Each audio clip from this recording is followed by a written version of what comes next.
जैसे इलेक्शन अगर मोदी दोबारा आ गया तो कानून ये थोप आएगा ही आएगा, 100% आएगा। ईवीएम नहीं हटेगी तो मोदी आएगा और 400 प्लस सीटें आएगी। ये कानून इसलिए किया गया कि ताकि पुलिस राज का आतंक स्थापित कर सके।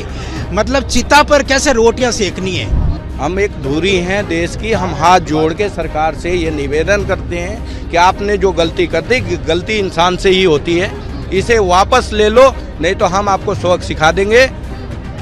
और जो आपने माहौल बना रखा ना 2024, पता भी नहीं चलेगा आपके पैरों तले जमीन कब खिसक जाए।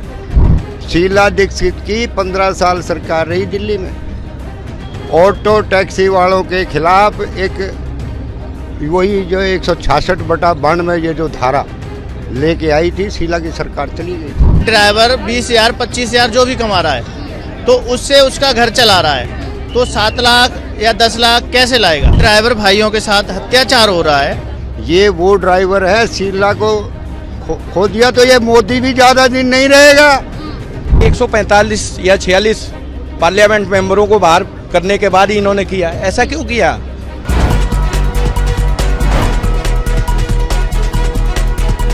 दोस्तों नमस्कार।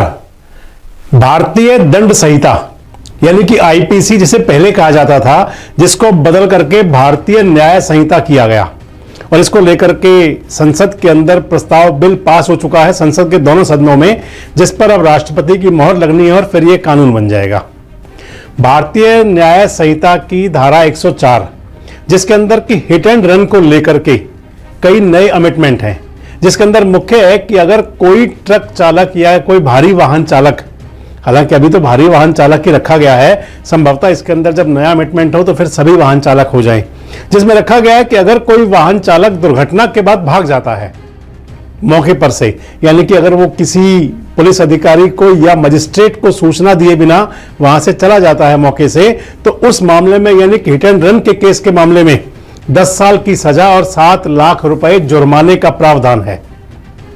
इस सारे मामले को लेकर के पूरे देश के अंदर ट्रक चालक आंदोलनरत हैं। ट्रक चालकों ने 1 से लेकर 3 जनवरी तक अपने हड़ताल की घोषणा की थी। हालांकि उस सारे मामले को देखते हुए भारत सरकार ने जो ट्रांसपोर्ट कांग्रेस है उसके साथ में चर्चा भी की है और कहा है कि उनसे बिना सहमति लिए इसे कानून को लागू नहीं किया जाएगा या इसके अंदर कुछ और भी जो प्रावधान होगा वो किया जाएगा। फिलहाल तो ट्रक चालकों की हड़ताल स्थगित हो गई है, लेकिन मामला अभी खत्म नहीं हुआ। इस पूरे मामले को लेकर ट्रक चालक क्या कहते हैं, वो ट्रक चालक जो कि गरीब मजदूर की श्रेणी में आता है, और उन ट्रक चालकों की पीड़ा क्या है, इसको लेकर देश रोजाना की मेगा हिंदुस्तानी ने दिल्ली के अंदर तमाम ट्रक चालकों और उनसे जुड़े लोगों से बातचीत की। देखिए आप क्या कहते हैं ट्रक चालक। सर क्या मांगे कर रहे हैं आप, ये हिट एंड रन का जो नया कानून, या मैं कहूं कि पुराने कानून में जो नए प्रावधान जोड़े गए? हम मैडम पार्टी पॉलिटिक्स से हमें कोई मतलब नहीं है, ठीक है, चाहे कोई भी पार्टी हो, कोई भी सरकार हो, हमें उससे कोई मतलब नहीं है। जो ड्राइवर भाइयों के साथ अत्याचार हो रहा है, जैसे एक्सीडेंट हो गया कोई भी, तो उसको जैसे कोई बोल रहे हैं कि 7 साल का 10 साल की जेल होगी, 7 लाख रुपया देने पड़ेंगे, और ड्राइवर भागेगा नहीं तो मर जाएगा, क्योंकि उसको तो पब्लिक पहले मार देगी, और फिर उसके बच्चे कहाँ जाएंगे। सारा चीज़ है ना, एक ड्राइवर 20,000 25,000 जो भी कमा रहा है तो उससे उसका घर चला रहा है, तो 7 लाख या 10 लाख कैसे लाएगा। तो आप मांग क्या कर रहे हैं, जो पहले से प्रावधान है उसको भी हटा दिया जाए या कम कर दिया? ये जो गलत लागू कर रहे हैं इनको हटाया जाए, जो ये काला कानून वो कर रहे हैं ना, इनको वापस लिया जाए, बस यही हमारी मांग है। और बाकी अत्याचार ड्राइवरों के साथ नहीं होना चाहिए। अभी हम रोड पे चलते हैं, पुलिस वाले भी कहते हैं कि नहीं जी तुम्हें ये नहीं है वो नहीं है, तो चालान ठोंकते हैं, पैसे मांगते हैं। तो ये अत्याचार जो ड्राइवरों के साथ हो रहा है वो खत्म होना चाहिए, और बाकी हमें कुछ नहीं चाहिए। क्योंकि लोग जो है ज्यादा इससे बीजेपी से लिंक कर रहे हैं कि हमें उससे देखो कोई मतलब नहीं है, हमें अपने अधिकारों और हकों की बात, पार्टी पॉलिटिक्स से कोई मतलब नहीं है। क्या कहेंगे सर, क्या नाम है? हाँ जी, अरविंद सिंह नाम है मेरा। क्या समर्थन कर रहे हैं, विरोध कर रहे हैं, कैसे देख रहे हैं इस हिट एंड रन का? कर रहे हैं, काले कानून का विरोध कर रहे हैं, अपने ड्राइवर भाइयों का के समर्थन में यहाँ आए हुए हैं, और जो ये काला कानून है ये वापस होना चाहिए। क्या मांगे आपकी, क्यों लग रहा है ये काला है, इसमें क्या आपको गड़बड़ी नजर आ रही है कि आपने रीअपील की बात? तो ये जब अमित शाह जी लेके आए ना संसद के पटल पे, वहीं काला वो दिख रहा था, क्योंकि 145 या 46 पार्लियामेंट मेंबरों को बाहर करने के बाद ही इन्होंने किया। ऐसा क्यों किया? ये कभी भी लेके 2 दिन बाद उनकी जब सस्पेंशन खत्म होती तब लेके आ सकते थे, 2 दिन पहले लेके आ सकते थे। तो काला तो वही है, यानी बिना चर्चा विमर्श के जो है कानून लागू किया गया। ये कोई तानाशाही तो चल नहीं रही, राजतंत्र नहीं लोकतंत्र है। और जो चुने हुए प्रतिनिधि हैं उनको बाहर करके और आप अपने पावर के सत्ता के नशे में अनाप शनाप कुछ भी कानून ले आएंगे और हम मानेंगे। आपको क्या लग रहा है ये भाजपा अपना इससे कैसे बेनिफिट निकाल सकती है? भाजपा के पक्ष में ये कैसे कानून? भाजपा के पक्ष में ये जो इंश्योरेंस कंपनियां हैं वो उनके पक्ष में ये कानून लाया गया है, ताकि आपने पहले भी बहुत सारे एग्जाम्पल देखे हैं कि जो भी ये कानून लेके आते हैं या कुछ करते हैं ये सारे उद्योगपतियों के लिए कर रहे हैं, बड़ी बड़ी कंपनियों के लिए कर रहे हैं। क्योंकि अगर एक एक रैली में 20 से 25 करोड़ रुपए खर्चा होता है मैम, तो वो आएगा कहाँ से? ये बात भी कही जा रही है कि जो ट्रक ड्राइवर्स हैं अगर वो पकड़े जाते हैं तो उन्हें लिंच करके मार दिया जाता है, और अगर भाग जाते हैं तो उन पर जो है जुर्माना, तो कहाँ से पैसे लाएंगे? ये बात भी कही जा रही है। अगर वो लिंच करके मारे गए, हम यही तो पूछ रहे हैं अमित शाह जी से, तो वो भी बता देते कि उनके पीछे उनके माँ बाप, उनके भाई या वो बच्चे हैं, उसके बाद वो सरकार उनको क्या करेगी? उनके लिए भी कोई ऐसा कानून लेके आएगी कि भाई उनको मृत्यु दंड देगी, या उनके पालन पोषण के लिए उनके लिए कोई कैंप बनाएगी, या उनके घर जाके ये राशन पहुंचा के आएंगे जैसे? लेकिन ड्राइवर्स अपने हक की मांग तो कर रहे हैं, लेकिन उनका क्या है कि जिनके परिवारों के बच्चे जो है वो उनसे छिन गए, तो आप उस चीज को भी आपको समझना पड़ेगा ना। उनके परिवारों के बच्चों, देखिए सबसे पहले बात तो ये है कि कोई भी जानबूझ के कोई गलती नहीं करता, कोई भी। इससे दुर्घटना है। और जब इस तरह की कोई दुर्घटना होती है तो हम मैडम 1-1 लाख रुपए इंश्योरेंस कंपनियों को दे रहे हैं, उन्हीं की चिंता करते हुए। हम अपनी गाड़ी चलाते हैं पर पूरी इंश्योर्ड करके चलते हैं कि अगर खुदा ना खास्ता, तो ऐसे तो ना हो, ऊपर वाला कभी ना करे, अगर हो जाता है तो इंश्योरेंस कंपनियों को पैसे क्यों दिए जाते हैं? उन्हीं के बच्चों की चिंता करके तो हम इंश्योरेंस कराते हैं ना गाड़ियों के। वो इंश्योरेंस कंपनियां भरती है ना, एक कानून नीत तरीके से एक प्रक्रिया बनाई गई। ऐसा तो नहीं है कि ये सोच के कि अब कल को पेशेंट कोई गया हॉस्पिटल और उसकी मृत्यु हो गई तो डॉक्टर ने जानबूझ के तो नहीं मारा, आप कल को उनके ऊपर भी ले आइए। कुछ चीजें तो मानी जा सकती है कि जानकर नहीं होता, लेकिन कुछ ड्राइवर्स की गलती होती है। आपको ऐसा नहीं लगता कि कभी कोई नींद में है, कोई शराब पीकर चला रहा है? ये धारा 184 ऑलरेडी पहले से ही है कि कोई शराब पी के गाड़ी लापरवाही से चला रहा है, गलत तरीके से चला रहा है, उसके लिए ड्रिंक एंड ड्राइव का कानून तो पहले से था। उनको और सख्त कर दो आप, उसके तो हम पक्ष में हैं भाई, उसकी तो उम्र कैद की सजा कर दो अगर कोई ड्रिंक एंड ड्राइव कर रहा है। लेकिन उसका क्या, जिसकी गाड़ी का ब्रेक फेल हो गया, उससे एक्सीडेंट हो गया, उसके घर में छोटे छोटे 2 बच्चे हैं, 10 साल 12 साल 15 साल के, उनकी बूढ़ी माँ है जो चल नहीं पाती, उनकी दवाई कौन लेके आएगा, कौन देगा? सरकार देगी। इस कानून में बताया है ये। उन लोगों का क्या, उन ड्राइवर्स का क्या जो नींद के नशे में चल रहे हैं? हालांकि उनकी भी गलती नहीं है, लेकिन उनको थोड़ा सा ध्यान देने की जरूरत। तो आपको नहीं लगता कभी कभी चूक जो है ड्राइवर्स की तरफ से हो जाती है, और भाजपा सरकार ये जो कदम उठा रही है वो उनके हित में कैसे है, ये पूछना चाह रहे हैं। हित में नहीं है ये जो चूक होती है वो सरकार को, कोई भी सरकारें हो, उनको सोचना चाहिए कि एक ड्राइवर अगर कश्मीर से कन्याकुमारी के लिए चल रहा है, वो उसके रूट में कितने सारी समस्याएं आ रही हैं, उसके लिए कहीं टॉयलेट का व्यवस्था किया। आपको इन मुद्दों को उठाना चाहिए ना कि जो समस्याएं एक ड्राइवर को आ रही है, जैसे वेतन कम मिल रहे हैं, काम जो वर्किंग आवर्स है वो ज्यादा है, तो उसके अनुसार जो है वेतन दिया जाए, या जो समस्या ये मुद्दे, आप मीडिया से हैं तो आपको पता होगा, ये मुद्दे बहुत बार उठाए गए हैं, बहुत बार आश्वासन मिलता है सरकार से, लेकिन जब सरकार फिर वहीं पहुंचती है घूम फिर के कि हमारे से मीटिंग खत्म करने के बाद जब उद्योगपतियों से करती हैं तो वो कहते हैं कि इनका ये ना सर पे चढ़ रहे हैं, तो आप इन्हें उतारो। तो क्या लग रहा है इसी सरकार हमारे खिलाफ लाया जाता है, जब हम वो मांग करने जाते हैं तो हमारे खिलाफ ही लाया जाता है। अब आप बताइए 66/192A जो हैवी व्हीकल के लिए लाया गया था कानून, आज इन्होंने दिल्ली के ऑटो रिक्शा पे लागू कर दिया है, जबकि वो गैर कानूनी तरीका है। 66/192 ये किसी भी लाइट मोटर व्हीकल के लिए है ही नहीं, उस पर भी लागू कर दिया इन्होंने जबरदस्ती, तानाशाही तरीके से। आज वो ड्राइवर कुछ नहीं कर रहा, साइड में अपने बच्चों की रोटी कमाने के लिए गाड़ी खड़ी करके, ऑटो रिक्शा अपना खड़ा करके साइड में खड़ा है, पुलिस वाला आता है, फोटो खींचता है, वो कहता है कि ये बस लेन में खड़ा है। क्या लग रहा है भाजपा सरकार जो है तानाशाही वाली सरकार है, हमेशा जो है बिल जो है पास करके जब कानून बनता है तो उसमें जो है विपक्ष मौजूद नहीं रहता है, क्या लगता है? विपक्ष को मौजूद तो रहने ही नहीं देते ये लोग। विपक्ष को अगर ये मौजूद रह के ये कानून पे बहस होती, बहस की जाती, जो 145 सांसद निलंबित करके अलग से अपने सांसद बिठा के और कानून पास करा लिया। अगर विपक्ष का सांसद वहाँ पे बैठा होता तो क्या वहाँ पे बहस नहीं होती। लेकिन उस मुद्दे को ही ख़त्म कर दिया इन्होंने, क्योंकि उन्होंने तो थोपना था। ऐसे ही पहले हुआ था, किसानों के लिए कानून लेके आए थे, क्या रहा उसका। लेकिन कांग्रेस पार्टी सजग पार्टी, कभी से इनको शासन चलाने का तजुर्बा है और रहेगा।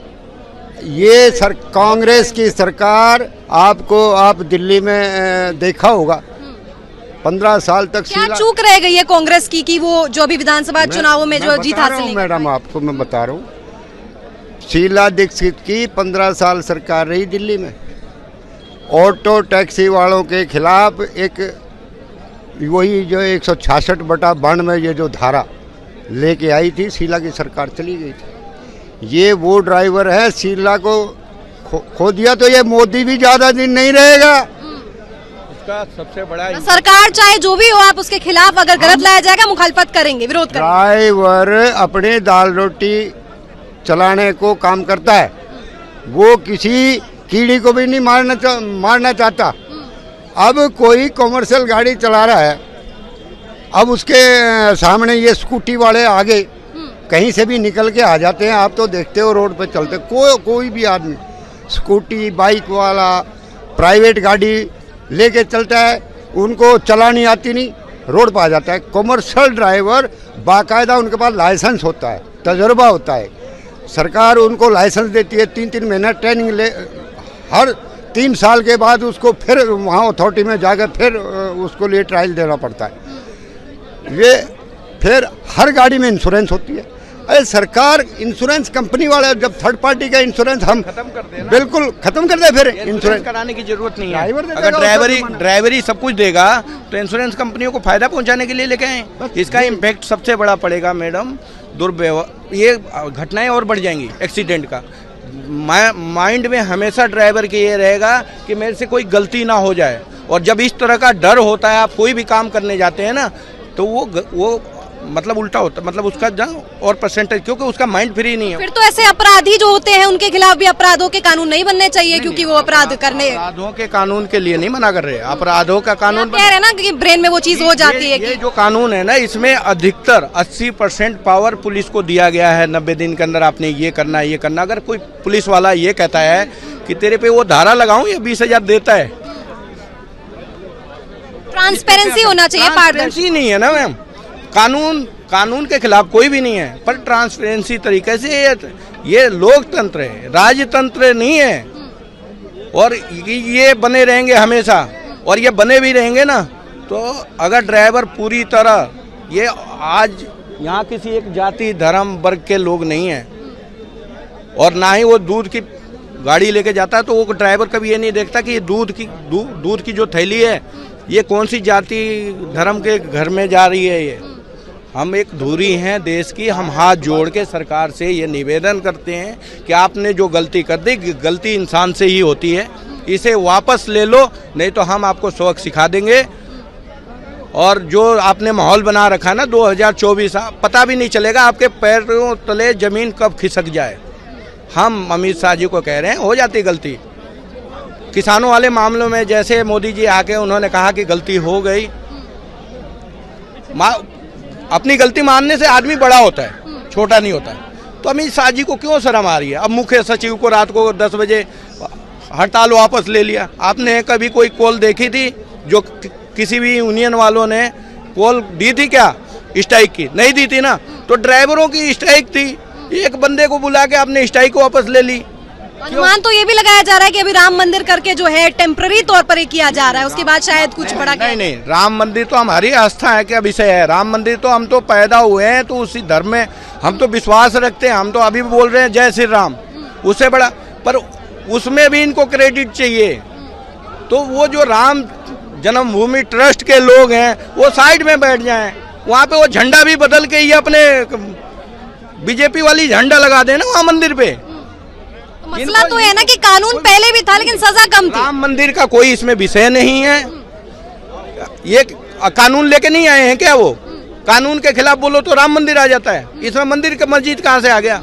मैं ये कह रही हूँ कि हो सकता है ये अनुमान लगाया जा रहा है कि राम मंदिर करके आपकी समस्याओं को जो है टेम्पररी तौर पर जो है सप्रेस करने की कोशिश की जा रही है। ये सिर्फ टेम्परेरी इलेक्शन तक है। हाँ।